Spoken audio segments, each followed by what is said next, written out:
السلام عليكم ورحمة الله وبركاته. نحمده ونستعينه ونستغفره ونؤمن به ونتوكل عليه ونعوذ بالله من شرور أنفسنا ومن سيئات أعمالنا. من يهد الله فلا مضل له ومن يضلله فلا هادي له. وأشهد أن لا إله إلا الله وحده لا شريك له.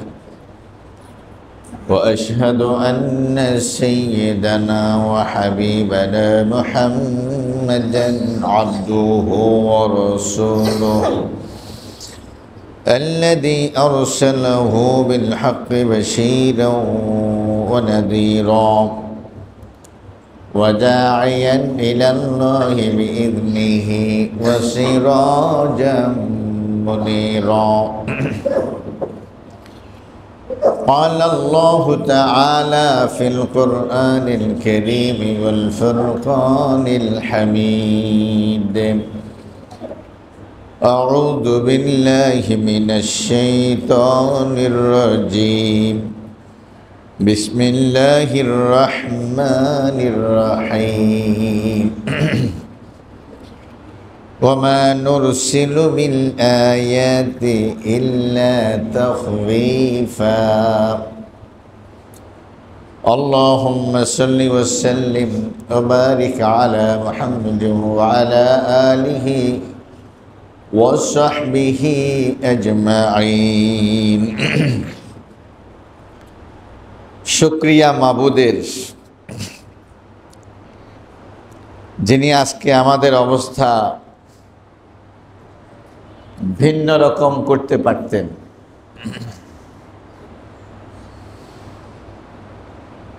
আল্লাহ তাআলা সহি সালামতে আমাদেরকে সালাতুল জুমা আদায়ের সুযোগ দিচ্ছেন। শুকরিয়া আদায় করে বলি আলহামদুলিল্লাহ।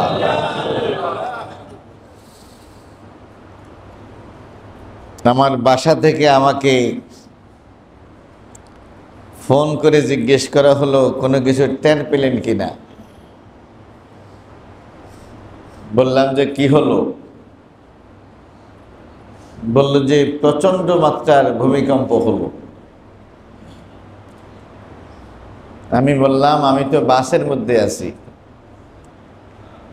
বাসে যারা থাকে ওরা তো ভূমিকম্পের মধ্যেই থাকে, ওইটা তো বোঝার সুযোগ নেই। পরবর্তীতে দেখলাম অবস্থা তো খুবই কাহিল। নরসিংদীর মাধবদী থেকে উৎপত্তি হয়েছে। রিক্টার স্কেলে ভূমিকম্পের মাত্রা হলো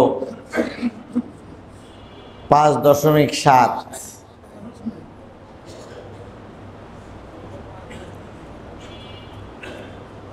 এবং অনেক জায়গায় টুকটাক ক্ষয়ক্ষতির সংবাদ আস্তে আস্তে আসা শুরু হয়েছে। নরসিংদীতেও আমার বাসার পাশে একটা ছাদ ভেঙে কিছু আহত হয়েছে।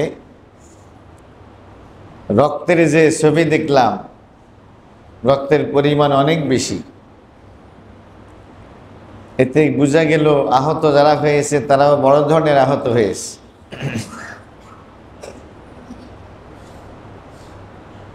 এটা স্থায়ী ছিল মাত্র 26 সেকেন্ড।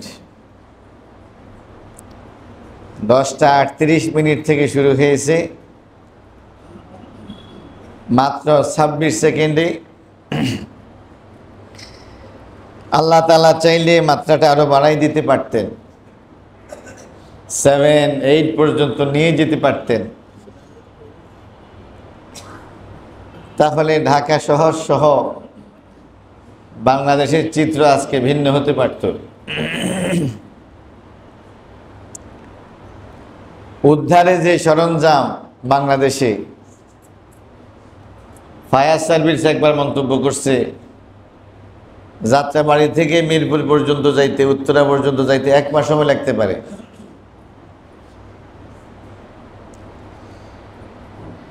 সে যাই হোক, আল্লাহ যখন যেটা চায় সেটা হবে। আল্লাহর সাথে তো আর আমরা কোনো লড়াই করে বাজি ধরে কিছু করতে পারবো না। আজকে আমার আলোচনার বিষয় ছিল ভিন্ন একটি বিষয়। যেহেতু ভূমিকম্প হয়েছে, এটা একটা নিদর্শন, সেজন্য কেন ভূমিকম্প হয়, ভূমিকম্প হলে আমাদের করণীয় কি, এ সম্পর্কে 2-4টি কথা আমি আজকে খুতবা পূর্ব আলোচনায় করার চেষ্টা করব ইনশাআল্লাহ। প্রথমত, ভূমিকম্প হলো একটা নিদর্শন। সূরাতুল ইসরা 59 নং আয়াতের মধ্যে আল্লাহ বলছেন, ওমা নুরসিলু বিল আয়াত, আমি আয়াত তথা নিদর্শন এটা পাঠাই। ফাঁকে ফাঁকেই এই কাজটা আমি করি। কেন করি? ইল্লা তাখবীফা, ভয় দেখানোর জন্য করি, তোমাদেরকে ভয় লাগানোর জন্য করি। খৌফ মানে হলো ভয়, তাখবীফ মানে হলো ভয় দেখানো। আমি এই কাজটা করি ভয় দেখানোর জন্য। আমরা ভয় পাইছি কিনা? যদি ভয় পাই তো ঠিক আছে, আল্লাহর উদ্দেশ্য সফল। আর যদি ভয় না পাই তাহলে তো উদ্দেশ্য সফল হয়নি। তাইলে ভয় পাওয়ার জন্য আল্লাহ তাআলা কাজটা করেছেন। অন্যত্র আল্লাহ তাআলা বলছেন, ওয়া আখাযনাহুম বিল আযাবে লাআল্লাহুম ইয়ারজিউন, আমি তাদেরকে আযাব দিয়ে পাকড়াও করি। কি দিয়ে? আযাব দিয়ে পাকড়াও করি, যেন তারা ফিরে আসে, যেন তারা ফিরে আসে। আমি তাদেরকে ফিরে আসার জন্য এই কাজটা করি। চূড়ান্তভাবে শাস্তি দেওয়ার জন্য এই কাজটা আমি করি না। আমার যে কি ক্ষমতা, তোমরা তোমাদের ক্ষমতার কারণে এটা ভুলে যাও। তোমাদেরকে সৃষ্টি করার পেছনে আমার যে উদ্দেশ্য,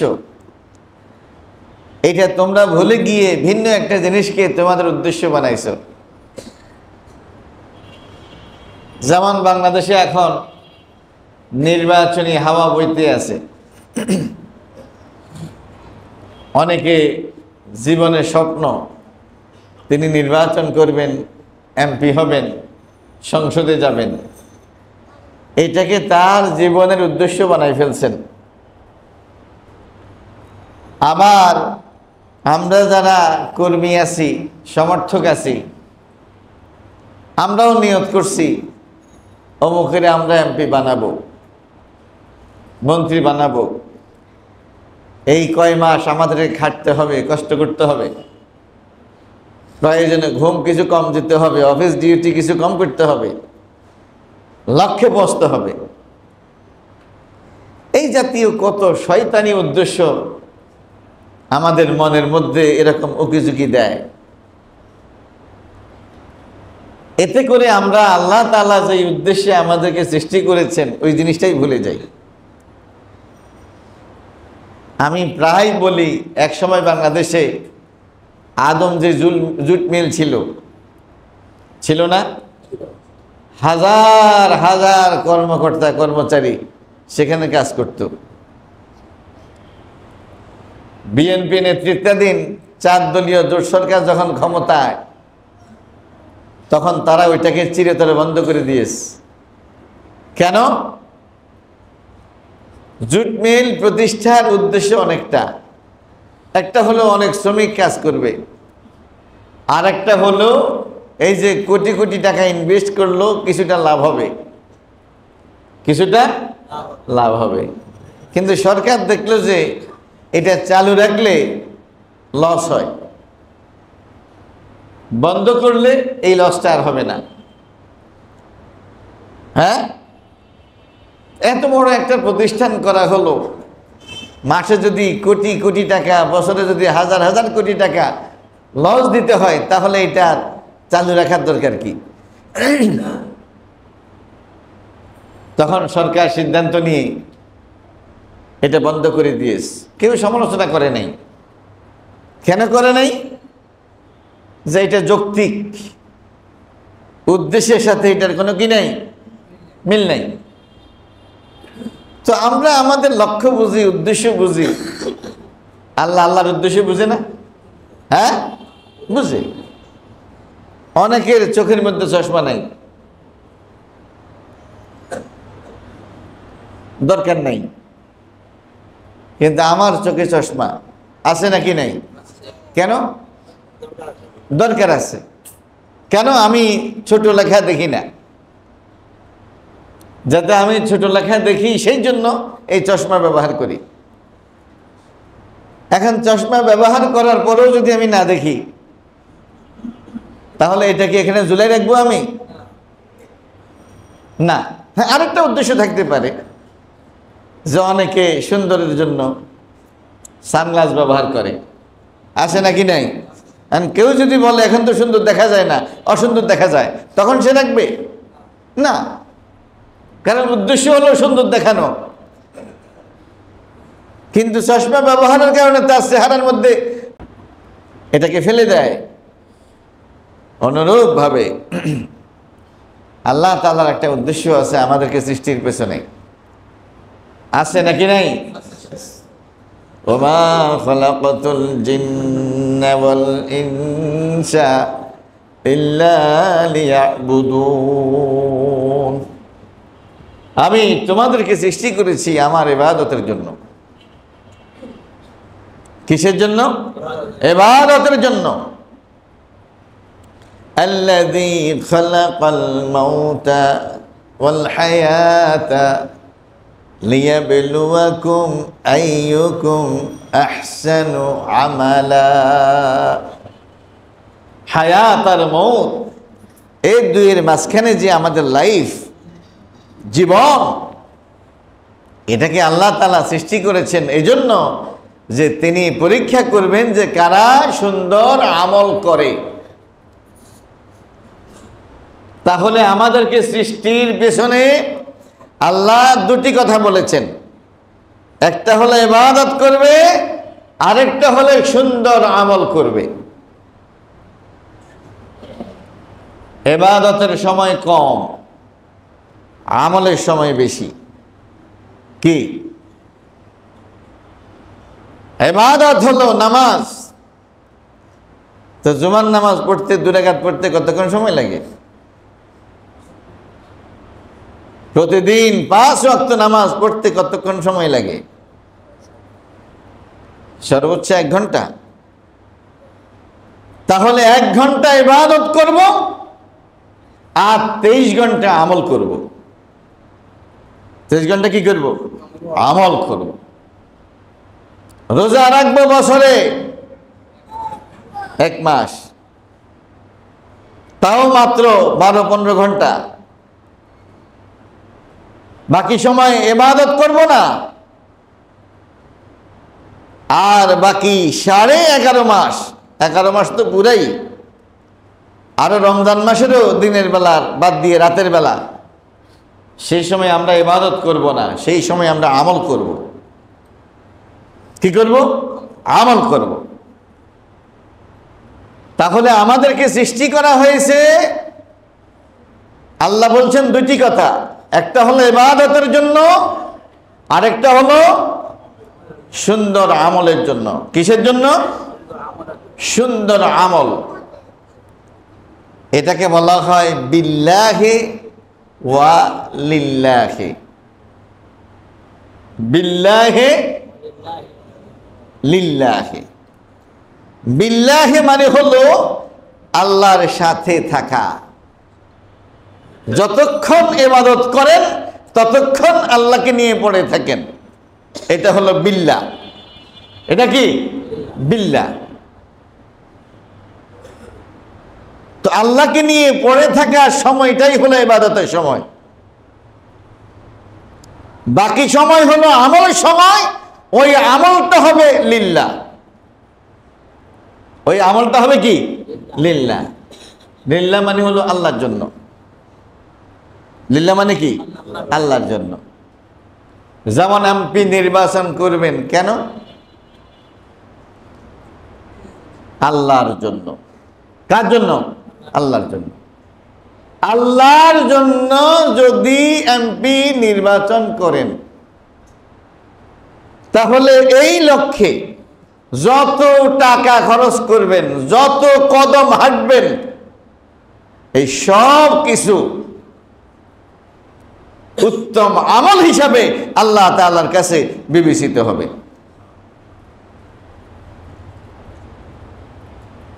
আবার এমপি নির্বাচন হবে একজন, তার পক্ষে মিছিল করবেন, মিটিং করবেন, সময় দিবেন, অর্থ দিবেন, যদি হয় আল্লাহর জন্য। কার জন্য? আল্লাহর জন্য।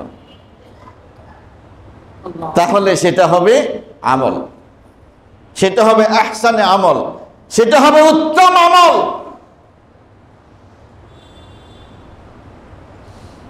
মুসলমানের জীবনটা হবে বিল্লাহে এবং লিল্লাহে। বিল্লাহে এবং লিল্লাহে। হযরতে ওমর বিন আব্দুল আজিজ, তিনি শুধু এমপি ছিলেন না, তিনি শুধু মন্ত্রী ছিলেন না, তিনি মন্ত্রীদের মন্ত্রী ছিলেন, এমপিদের বাবা ছিলেন, উম্মতে মুসলিমের খলিফা ছিলেন। ওনার বাসার সামনে মজলুম অসহায় মানুষটা গিয়ে দাঁড়িয়ে আছে। উনি ঘুমেছিলেন।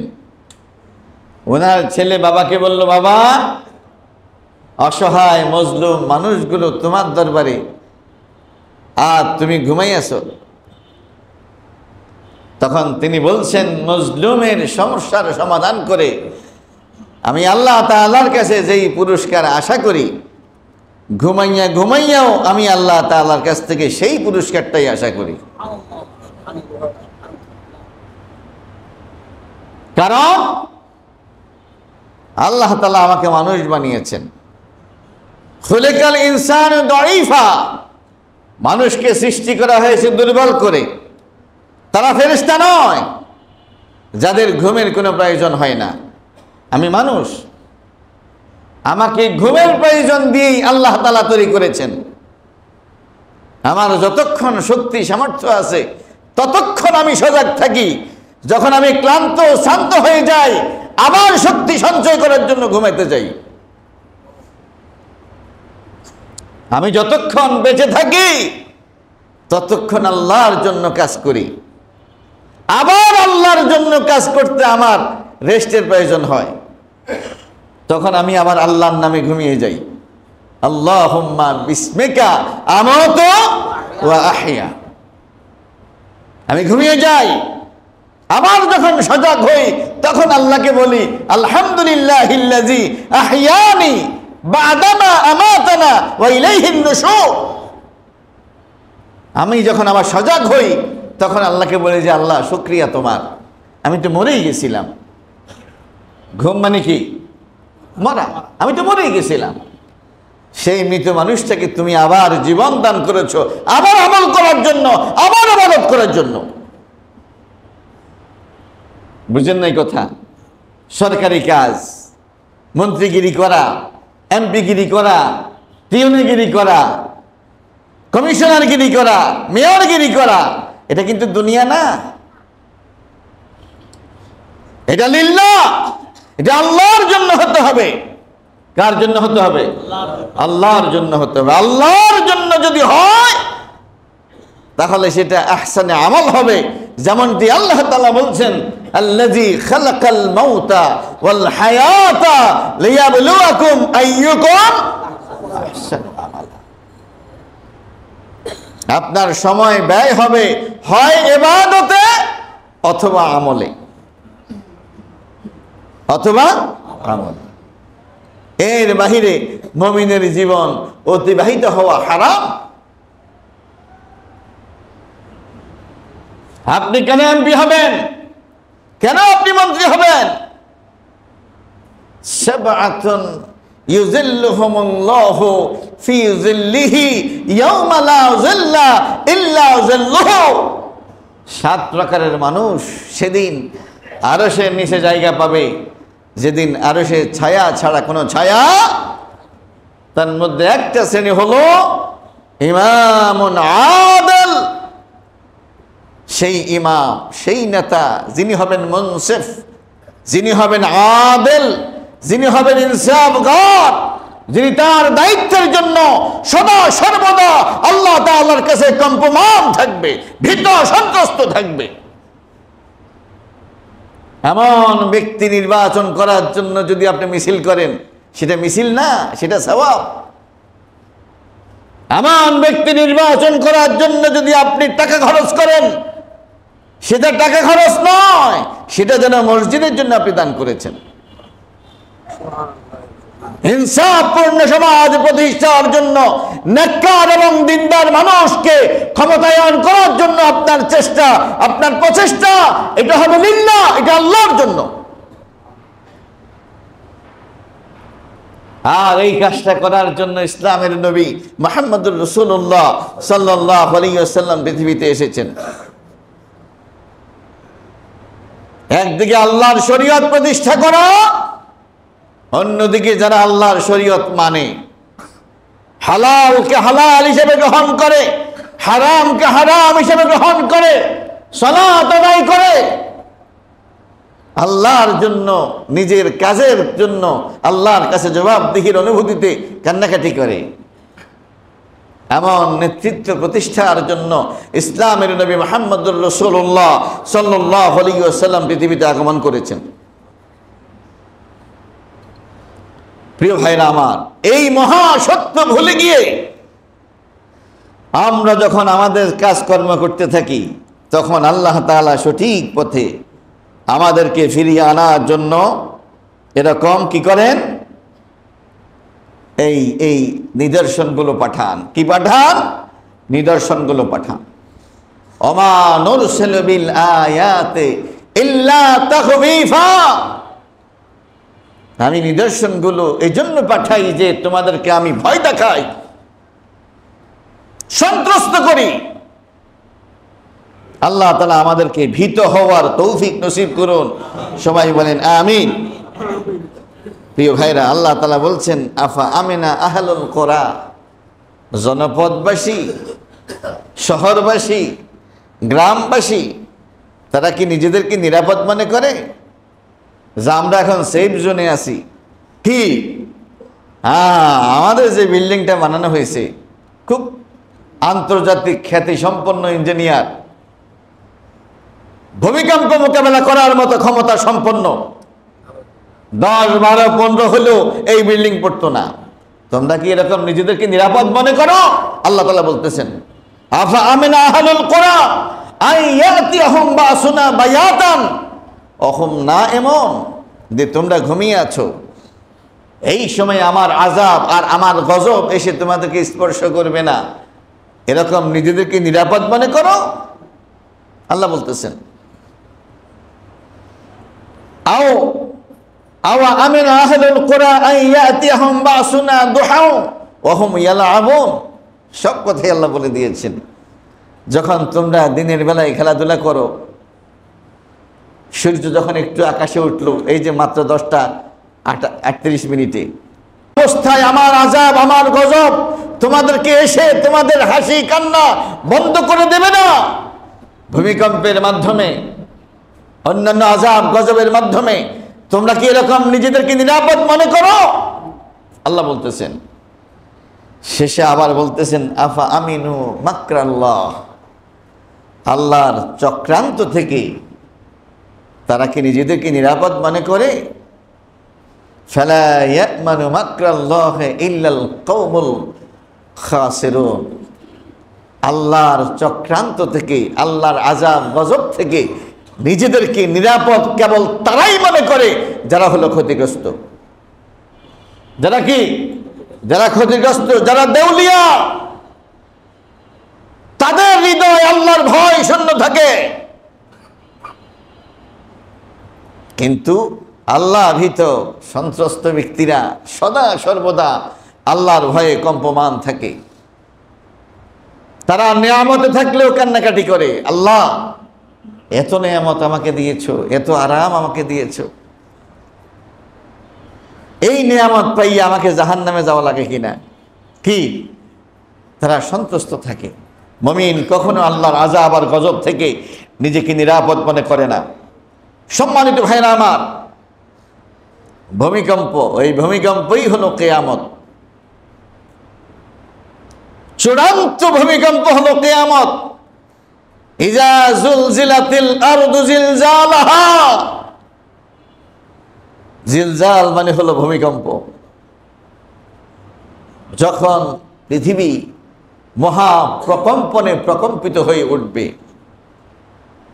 ওয়া আখরাজাতিল আরদু আসকালাহা, যেই স্বর্ণ যেই রূপার জন্য মানুষ পাগল ছিল, যেই খনির সম্পদ বের করার জন্য মানুষ হাজার হাজার crore crore million billion trillion টাকা বাজেট করে, সেই ভূমিকম্পের সময় জমিন তার সমস্ত ভারী সম্পদ, মহামূল্যবান সম্পদ অটোমেটিক বের করে দেবে। কত নেবী বান্দা নেই। ওয়াকালাল ইনসানু মা লাহা, মানুষ তখন জিজ্ঞেস করবে জমিনের কি হলো? যেই জমিনের সম্পদ তালাশের জন্য আমরা আমাদের জীবন শেষ করে দিয়েছি, সেই জমিন সব কিছু বের করে দিচ্ছে। তখন জমিনের জবান আল্লাহ তাআলা খুলে দেবেন। জমিন বলবে আমার আল্লাহই আমাকে আদেশ করেছেন আমার ভেতরকার সমস্ত মূল্যবান সম্পদ আমি যাতে বের করে দেই।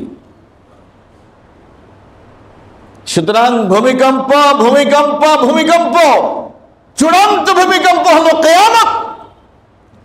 এর আগেরটা হলো হালকা স্যাম্পল। এই ভূমিকম্প কি? স্যাম্পল। আল্লাহ তাআলা আমাদেরকে বুঝার তৌফিক দান করুন।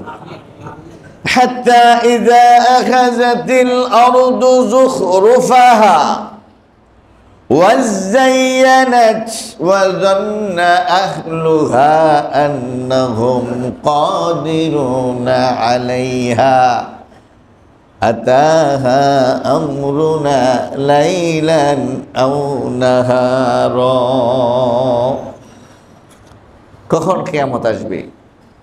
চূড়ান্ত ভূমিকম্প কখন আসবে? আল্লাহ যখন আল্লাহ বললেন যখন পৃথিবী বেহেশতের মতো সাজুগুজু হয়ে বসে থাকবে। হাত্তা ইজা আখাযাতিল আরদু যুখরুফাহা, জমিন যখন তার সমস্ত সৌন্দর্য গ্রহণ করবে। ওয়াযায়্যানাত, এবং নিজে সেজেগুজে বসে থাকবে। পুরা জমিন যেন একটা বিয়ের অনুষ্ঠান, সাজানো গোছানো। একদিকে ঝর্ণা, একদিকে বাগান, হ্যাঁ, একদিকে সিংহাসন। ওয়াজান্না আহলুহা আন্নাহুম কাদিরুনা আলাইহা, জমিনবাসী তখন নিজেদেরকে ক্ষমতাবান মনে করবে, আমরা যা চাই তা করতে পারি। আন্নাহুম কাদিরুনা, আমরা কাদের, আমরা ক্ষমতাবান। আল্লাহ তাআলা বলছেন আতাহা আমরুনা লাইলান আও নাহারা, তখন আমার নির্দেশ, ওই জালজালার নির্দেশ, ওই ভূমিকম্পের নির্দেশ, ওই পৃথিবী ধ্বংস করার নির্দেশ এসে যাবে, দিনে অথবা রাতে। আল্লাহ কি জানতেন না এটা কি দিনে হবে না রাতে হবে? জানতেন। তাহলে দিনে অথবা রাত কেন বললেন? কারণ যেই সময়ে বাংলাদেশকে ধরবে একই সময়ে তিনি আমেরিকাকেও ধরবেন। কি এখন কয়টা বাজে? একটা। আমেরিকা এখন কয়টা বাজে? হ্যাঁ, রাত 12টা বাজে। তাহলে আমগুলো যদি দিনে ধরে আমেরিকার দ্বারা হবে কখন? রাতে। আমেরিকাকে দিনে ধরলে আমগো দ্বারা হবে কখন? রাতে। সেই কথাই আল্লাহ তাআলা বলছেন, তখন পৃথিবীর একাংশে কেবলমাত্র ভূমিকম্প হবে না, তারকাগুলো সব খসে পড়বে, সূর্য তার স্থান থেকে বিচ্যুত হয়ে যাবে, চাঁদ তার গতিপথ হারিয়ে ফেলবে। সেই কঠিন জালজালার সময়, কঠিন ভূমিকম্পের সময় গর্ভবতীর মায়ের গর্ভ অটোখালাস হয়ে যাবে ভয়ের কারণে। কিসের কারণে? ভয়ের কারণে। হে মুহাম্মদ, তুমি যদি তাদেরকে দেখতা তখন তাদের সবাইকে মনে হবে মাতাল, সবাই যেন মদ খাইয়া আইছে। ওমা হুম বিসুকারা, আল্লাহ বলছেন যে না, এরা কেউই মাতাল না। ওয়ালাকিন্না আযাবাল্লাহি শাদীদ, বরং আল্লাহর কঠিন আযাব দেখে তাদের এই বেতাল বেহাল অবস্থা হয়েছে। সুতরাং ওই চূড়ান্ত জলজলা আসার আগে এই ছোট ছোট ভূমিকম্পে আল্লাহ তাআলা আমাদেরকে সাবধান এবং সতর্ক করতে চান। আল্লাহ অভিমুখী করতে চান, ইবাদতমুখী করতে চান, শয়তানমুখিতা থেকে, তাগুতমুখিতা থেকে, দুনিয়ামুখিতা থেকে আখিরাতমুখিতা করার জন্য আল্লাহ তাআলা এই জালজালা দিয়ে আমাদেরকে টেস্ট করতেছেন। মহান আল্লাহ তাআলা আমাদেরকে এই মহা সত্য উপলব্ধি করার তৌফিক নসিব করুন। সবাই বলেন আমিন। সম্মানিত ভাইরা আমার, রাসূল করিম সাল্লাল্লাহু আলাইহি ওয়াসাল্লামকে আল্লাহ তাআলা বললেন, হে মুহাম্মদ, কুল হুয়াল কাদিরু আলা আন ইয়াবাসা আলাইকুম আযাবাম মিন ফাওকিকুম, তিনি সক্ষম আযাব আসমান থেকে দিতে। এক সময় আমাদের পূর্বেকার আযাব আর গজব পেয়ে যারা ধ্বংস হয়েছে তাদের কাউকে কাউকে আল্লাহ তাআলা আসমান থেকে পাথর বর্ষণ করে তাদেরকে ধ্বংস করে দিয়েছেন, শিলা বৃষ্টি দিয়ে ধ্বংস করে দিয়েছেন। এই আয়াত যখন নাজিল হলো তখন আল্লাহর নবী সাল্লাল্লাহু আলাইহি ওয়াসাল্লাম তিনি আল্লাহর কাছে পানাহ চাইলেন, আল্লাহ, আমার উম্মতকে আপনি এইভাবে আসমান থেকে পাথর নিক্ষেপ করে ধ্বংস করিয়েন না। আউযু বিওয়াজহিক, আমি আপনার কাছে পানাহ চাই, আমার উম্মতকে এইভাবে আপনি শাস্তি দিয়েন না, এইভাবে শাস্তি। তখন আল্লাহ তাআলা বললেন, আও মিন তাহতি আরজুলিকুম, তোমার উম্মত যেহেতু অপরাধ করে, আর আমি তো কিয়ামতের আগে আমার গোলামদেরকে তাদের অপরাধের জন্য কিছু না কিছু শাস্তি তো দেবই, তাহলে জমিন থেকে, জমিনকে উল্টাইয়া জালজালা দিয়া, কি ভূমিকম্প দিয়ে, ভূমি ধস করে আমি এইভাবে শাস্তি দেব? আল্লাহর নবী সাল্লাল্লাহু আলাইহি ওয়াসাল্লাম আল্লাহর কাছে পানাহ চাইলেন, আল্লাহ, এই কাজটা আপনি করিয়েন না, আমার উম্মতকে আপনি এইভাবে শাস্তি দিয়েন না। আউযু বিওয়াজহিক। তখন আল্লাহ তাআলা বললেন, ঠিক আছে, আও ইয়ালবিসাকুম শিআআন ওয়া ইউযীকা বা'যাকুম বা'সা বা'দ, আসমান থেকে পাথর বর্ষণ করেও তোমাদেরকে শাস্তি দেব না, ভূমিধস দিয়েও আমি তোমাদেরকে, জালজালা দিয়েও তোমার উম্মতকে আমি ধ্বংস করব না, কিন্তু তাদের অপরাধের শাস্তি তো কিছু না কিছু দিতে হবে। তখন আল্লাহ বললেন যে তাহলে তোমাদের মধ্যে আমি লাগাই দেব, তোমরা মারামারি করবা, খুনাখুনি করবা। আল্লাহর নবী সাল্লাল্লাহু আলাইহি ওয়াসাল্লাম বলছেন, আগের দুইটা থেকে এটা একটু সহজ, এটা একটু সহজ। প্রিয় ভাইরা আমার, এখন যে মুসলমানদের মধ্যে মতদ্বৈধতা, কথায় কথায় লাগি যাওন কি, এটা কিন্তু ওই অপরাধের শাস্তি হিসাবে এই উম্মতকে আল্লাহ তাআলা ছোটখাটো শাস্তি দিচ্ছেন।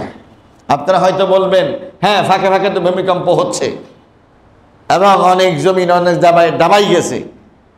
হ্যাঁ, এটা সীমিত পরিসরে হচ্ছে, সামগ্রিকভাবে পুরো উম্মতকে আল্লাহ তাআলা এইভাবে শাস্তির আওতায় আনবেন না। কোনো কোনো অঞ্চলে সামান্য অংশবিশেষ হয়তোবা হয়, কিন্তু অন্যান্য জাতিকে যেরকম পুরো জমিনকে আল্লাহ তাআলা উল্টাই দিয়েছেন এরকম করবেন না।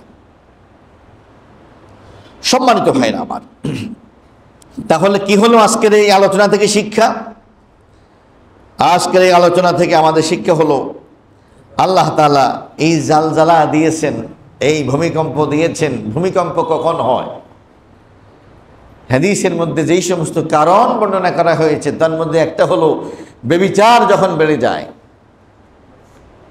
কি বেড়ে যায়? বিবাহ বহির্ভূত সম্পর্ক যখন, যৌনাচার সমাজের মধ্যে বেড়ে যায়, তখন মূলত জমিন কাঁপতে থাকে। আর জমিনের কম্পনটাই হলো জালজালা। আর আরেকটা হলো বাজনা, কি? মিজমার, গান বাজনা। আপনারাও নাচতে থাকবেন, আপনাদের কারণে জমিনও নাচতে থাকবে। সুতরাং এর থেকে বাঁচার জন্য ব্যভিচার থেকে আমাদেরকে সরে আসতে হবে। ইসলাম সম্মত পদ্ধতি কেবল বিয়ে, শুধু বিয়ে, একমাত্র বিয়ে, এছাড়া অন্য কোনোভাবে আমাদেরকে যাওয়ার সুযোগ নেই। এক বিয়ে হয় না, একাধিক বিয়ে করুন, কিন্তু খবরদার বক্রপথে যৌনাচার করা যাবে না। হারাম, হারাম, হারাম। এটা শুধু আপনার ধ্বংসের কারণ নয়, এটা প্রজন্ম ধ্বংসেরও কারণ। আপনার কারণে অন্যরা যদি আযাব আর গজবের মধ্যে পড়ে, তাদের জন্য আপনাকে আল্লাহ তাআলার কাছে শাস্তির মুখোমুখি হতে হবে। চেষ্টা করবেন না। নিজেকে যদি তৃপ্তি দিতেই হয়, তাহলে শ্রেষ্ঠ গান, গানের কিতাব আল কোরআনুল কারীমের তেলাওয়াত শুনেন। এটাই হলো শ্রেষ্ঠ গান আমাদের জন্য। কোরআন শুধুমাত্র এর অর্থ নয়, কোরআন শুধু দেখে দেখে পড়ার বিষয় নয়।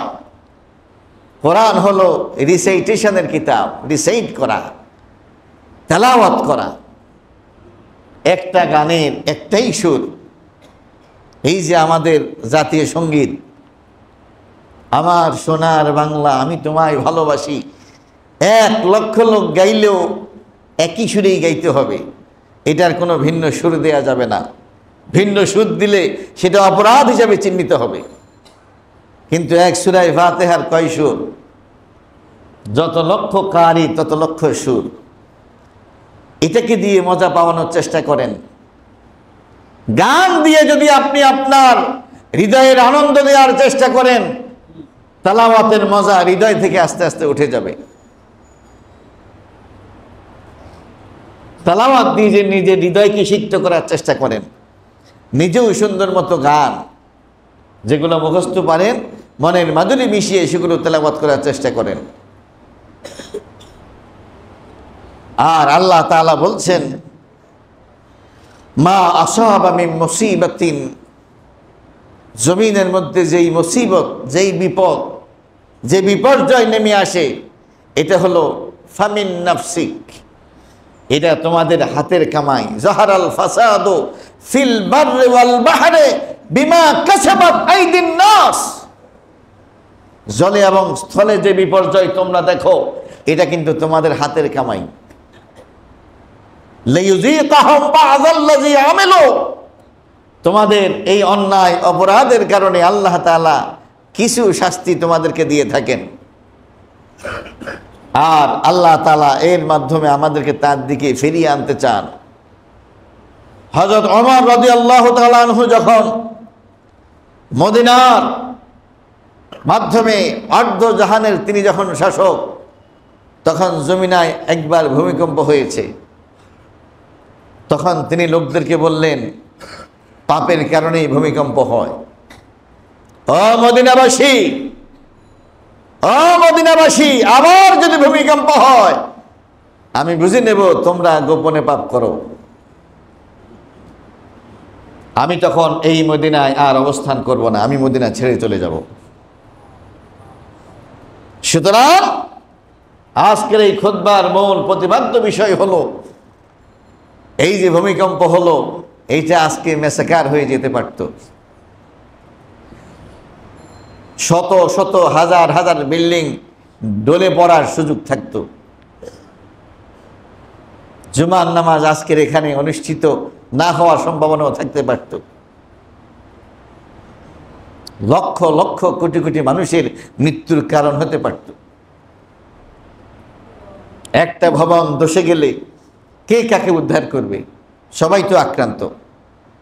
ইনস্ট্যান্ট কেউ কেউ মারা যাবে, কেউ 1 ঘন্টা পরে মারা যাবে, কেউ না খেয়ে উদ্ধার না হয়ে সেখানেই 1 দিন 2 দিন 3 দিন 5 দিন 7 দিন এরকম মারা যাওয়ার সম্ভাবনা ছিল নাকি ছিল না? ছিল। আল্লাহ তাআলা দয়া করেছেন, আমাদেরকে চূড়ান্ত শাস্তি প্রদান করেন নাই, আবারও তিনি সুযোগ দিয়েছেন। তওবা করুন যাদের সকাল হয়েছে আজকে ফজরের নামাজ ছাড়া। যদি আজকে আপনি মৃত্যুবরণ করতেন ভূমিকম্পে, যেমন 2-1 জন কোথাও কোথাও মারা গেছে সংবাদ এসেছে, সেই তালিকায় যদি আপনিও থাকতেন আর ফজরের নামাজ ছাড়া যদি আপনার মরণ হতো, বেঈমানের মৃত্যু হতো আপনার। তওবা করুন আজ থেকে ইনশাআল্লাহ, যতদিন বেঁচে থাকি ফরজ নামাজ ফরজ রোজা ইচ্ছা করে ছেড়ে দেব না ইনশাআল্লাহ। রাজি আছেন?